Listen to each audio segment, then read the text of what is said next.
Bonjour fidèles téléspectateurs de la chaîne du continent. Nous voici une fois de plus sur ce beau plateau de votre émission dédiée aux nouvelles tendances. Quoi de neuf, 42e numéro que personne ne bouge.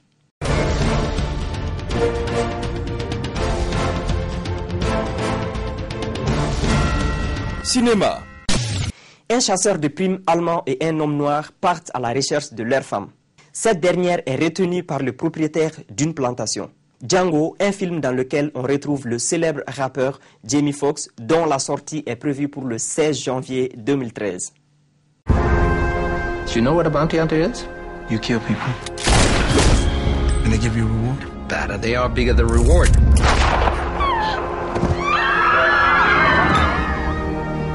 I'm looking for the Riddle brothers. However, I don't know what they look like, but you do.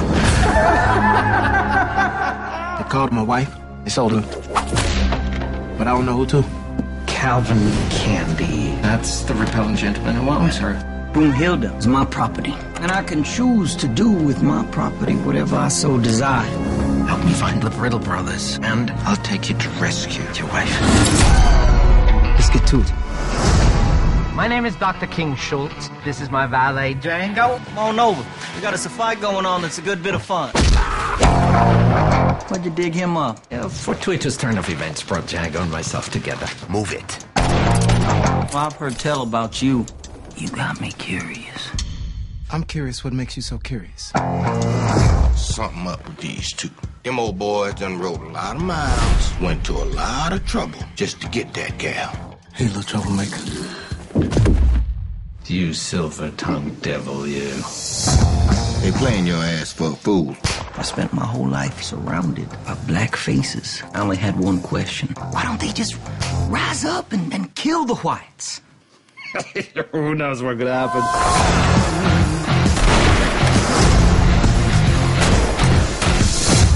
Y'all ain't gonna make it out alive.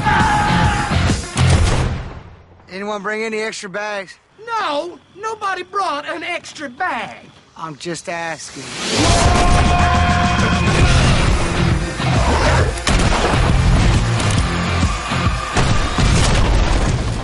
In my world, you gotta get dirty. So that's what I'm doing. I'm getting dirty. What's your name? Django. D-J-A-N-G-O. The D is silent.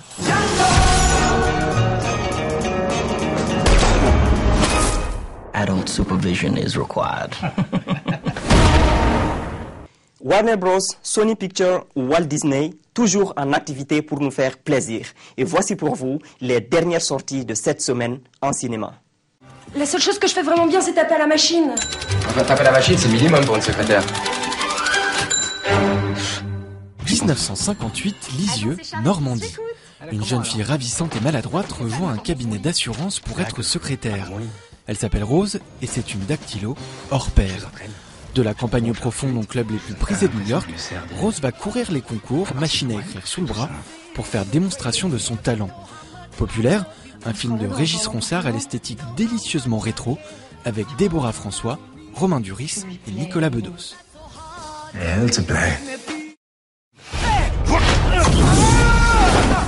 Le voilà, Jack Frost. Père Noël, lapin de Pâques, fait des dents et marchand de sable. Ils sont tous réunis dans 5 légendes, le dernier film d'animation des studios DreamWorks. Dans cette réalisation résolument féerique, une créature maléfique vient menacer l'ordre du monde en distillant la peur dans l'esprit des enfants. Pour sauver la magie des fêtes, Jack Frost, un jeune homme solitaire au pouvoir surnaturel, va être appelé à la rescousse. En avant! C'est important que tu comprennes c'est quoi la vie de ta maman. C'est une fable sur l'Afrique, une fable violente, poétique et drôle. Dans Rebelle, Komona, une jeune femme enceinte, raconte à son futur enfant l'histoire de sa vie. Adolescente enrôlée dans une armée de guerriers rebelles en Afrique centrale, elle tombe amoureuse d'un petit chef. Ils vont s'enfuir ensemble pour vivre libre. Un film primé au Festival de Berlin et de Tribeca, réalisé par Kim Nguyen.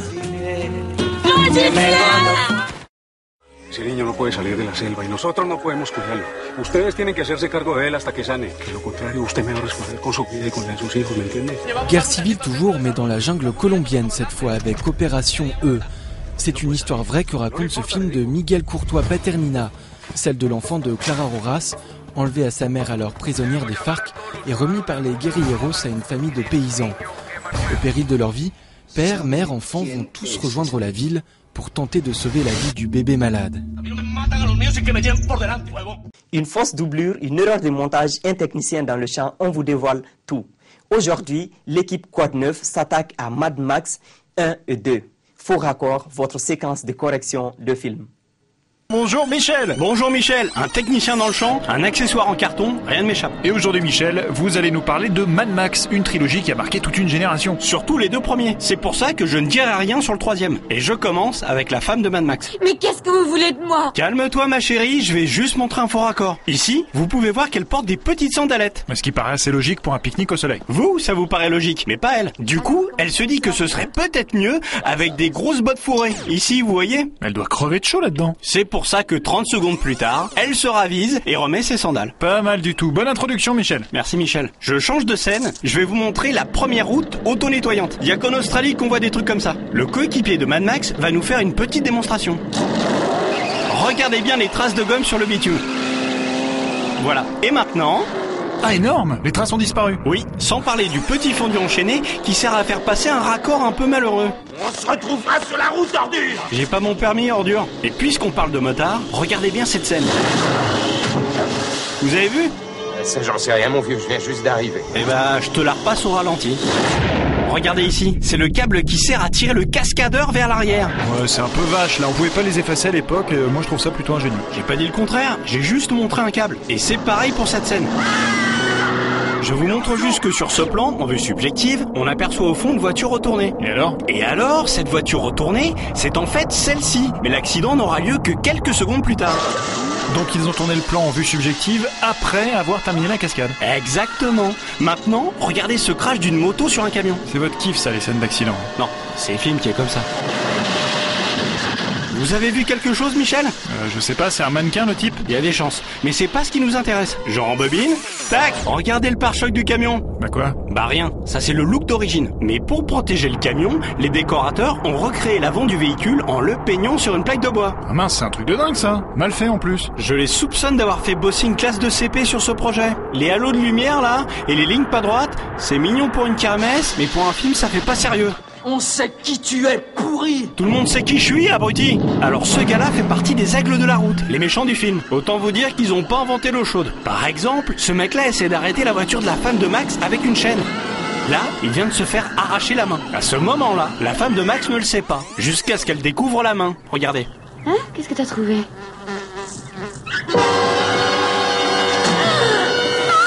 Vous avez vu la main? Oui, bah elle est assez mal faite. C'est pas de cette main-là que je parle. Vous l'avez vu là? La main du technicien qui tient la chaîne? Ah, c'est bien vu Michel. C'est un peu couillon comme gaffe. En tout cas, j'insiste, l'autre main elle fait un peu fausse. Parce que c'est une fausse. Oui, je m'en doute Michel. Et là, vous vous dites quoi alors? Bah que c'est un faux serpent. Voilà. Oui, sauf que c'est Mad Max 2 ça. Oui. Bah dites-le. Pourquoi? Bah je sais pas, ça se fait. Bah non. Bah si. Bah on l'a pas toujours fait. Si, on l'a toujours fait. Bon, ça me fatigue ce dialogue de sourds, je vais enchaîner avec un classique du faux raccord, le faux raccord de soleil. Ah, c'est comme ça qu'on dit? Non, je viens de l'inventer. Sur ce plan, vous pouvez voir qu'il n'y a presque aucune ombre au sol. Pourtant, sur le plan suivant, voilà, il y a des ombres portées très longues, on est en fin de journée, le soleil a tourné. Selon le référentiel géocentrique bien entendu, au cas où quelques physiciens du dimanche viendraient nous rappeler sur le forum que c'est la Terre qui gravite autour du soleil. Moi je voudrais juste vous rappeler que la plupart des spectateurs n'en ont rien à cirer. Qu'à cela ne tienne, j'ai quelque chose pour eux. Petit retour en arrière, juste pour vous signaler que la voiture de Mad Max n'a pas d'essuie-glace. Ok. Mais quelques scènes plus loin...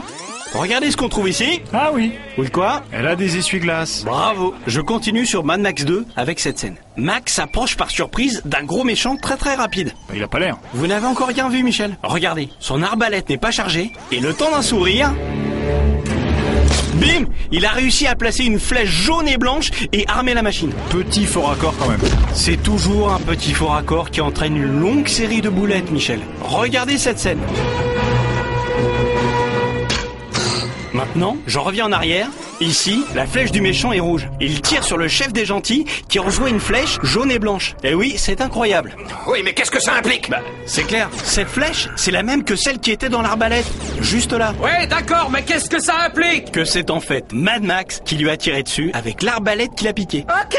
Fin de la démonstration. Je suis un peu comme Sherlock Holmes en fin de compte. Ouais, mais alors vraiment un tout petit peu, parce que vous avez même pas vu le fil ici qui sert à guider la flèche. Mais si, je l'avais vu, mais j'en ai une mieux. Ça, c'est le fil, et regardez là, on voit même le petit trou dans lequel il passe. Pas mal, mais je préférais la mienne. De toute façon, j'ai beaucoup mieux.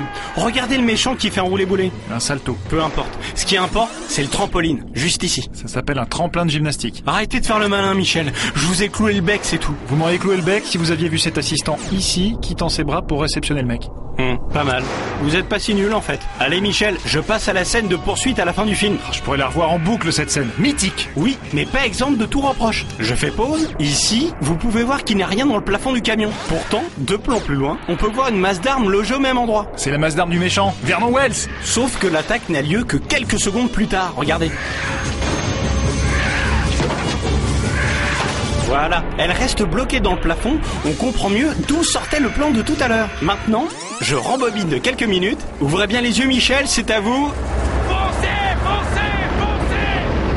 Évidemment, vous n'avez rien vu. Bah oui, mais vous me prenez au débeauté aussi, je peux pas être à 100% tout le temps. Pas grave, je rembobine si vous me laissez le temps de me chauffer. Pas grave, je vous dis. Regardez ici, il y a un technicien à genoux à côté de Mel Gibson. Ah non, j'y crois pas. Soyez pas deg, Michel, ça n'enlève rien à la qualité de cette séquence. Il y a déjà eu trop de violence, trop de souffrance. Qu'est-ce que j'y peux, moi? Partez, c'est tout. Et ce sera la fin de l'horreur. J'ai fini, de toute façon.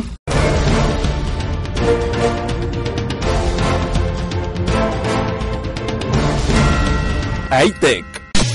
Faire ses paiements avec son empreinte digitale, des toilettes autochauffantes et nettoyantes sont les 2 inventions que je vous propose de découvrir dans cet élément. L'objectif de ce système est de pouvoir permettre à des clients de payer simplement sans manipuler leur carte et de manière très sécurisée. Donc pour faire de cette manière-là un paiement sans manipuler la carte est insérée dans ce boîtier, qui est un boîtier prototype d'expérimentation. Et ce boîtier, vous pouvez le mettre dans votre poche, dans votre sac, et vous ne le manipulez plus. Vous n'avez juste que pour payer à poser votre doigt sur le lecteur biométrique. Si on vous prend votre carte, vous la perdez, personne ne peut l'utiliser à part vous, vu que cette carte ne réagit, n'autorise le paiement qu'avec un élément qui vous est propre, qui est votre biométrie. Donc il n'y a pas de risque de l'utiliser à votre insu. C'est un des facteurs intéressants de la technologie. C'est même du verre, s'il vous plaît. Ces toilettes sont extrêmement efficaces en termes de consommation d'eau et ne laissent pas de traces.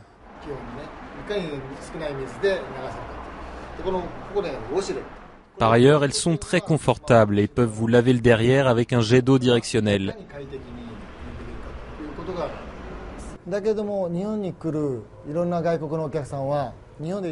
Les étrangers qui viennent au Japon tombent amoureux de ces toilettes et il arrive même qu'ils en achètent et les emmènent chez eux. Mais à cause du tabou, le phénomène ne se développe pas dans les pays occidentaux.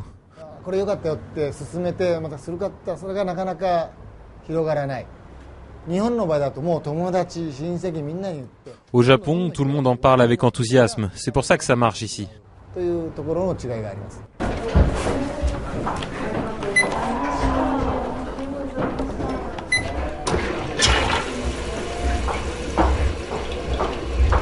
Astuces et trucs. Aujourd'hui, nous allons aborder les périphériques d'entrée sur les ordinateurs, c'est-à-dire les webcams, les micros, les haut-parleurs. Suivons cette démonstration de l'équipe Golden Light.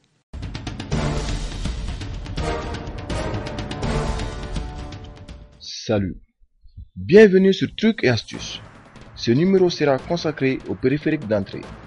Mais d'abord, qu'est-ce qu'un périphérique informatique ? Un périphérique informatique est un dispositif connecté à un système informatique comme un ordinateur ou un console léger qui ajoute à ce dernier des fonctionnalités. Et on classe généralement les périphériques en 2 types, les périphériques d'entrée et les périphériques de sortie. Ok, qu'est-ce qu'un périphérique d'entrée ?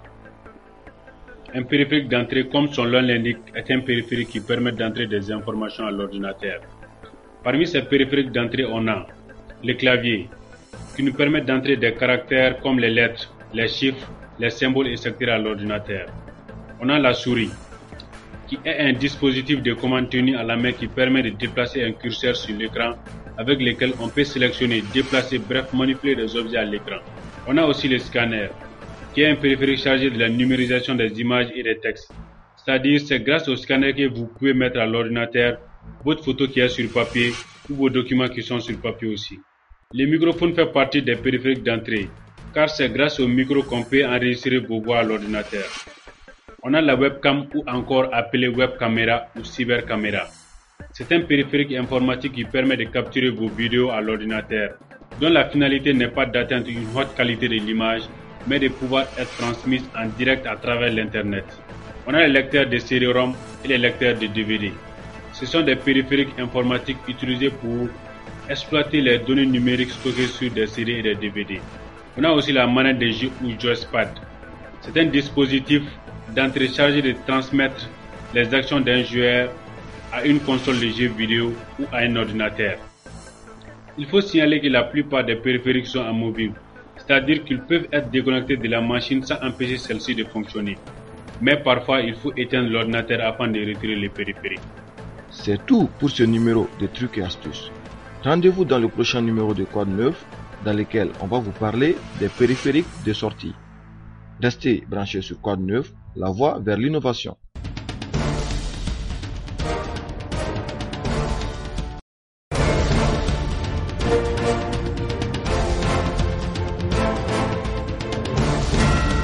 Jeux vidéo. L'auteur de la BD Titeuf nous apprend comment dessiner son héros dans le nouveau jeu New Art Academy et nous livre quelques conseils. Ensemble, suivons le reportage. Ils sont nombreux à avoir recopié des Titeuf par centaines dans les marges de leur cahier lorsqu'ils étaient au collège.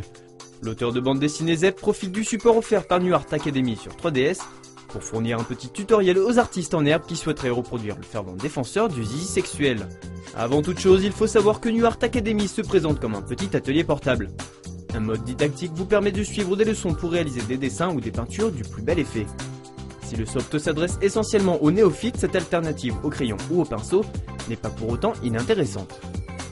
Mon degré d'implication, c'est que j'ai fait ce petit tutoriel de Titeuf, donc en 10 étapes, comment le dessiner, et avec des choses assez simples, comment changer son expression plusieurs fois.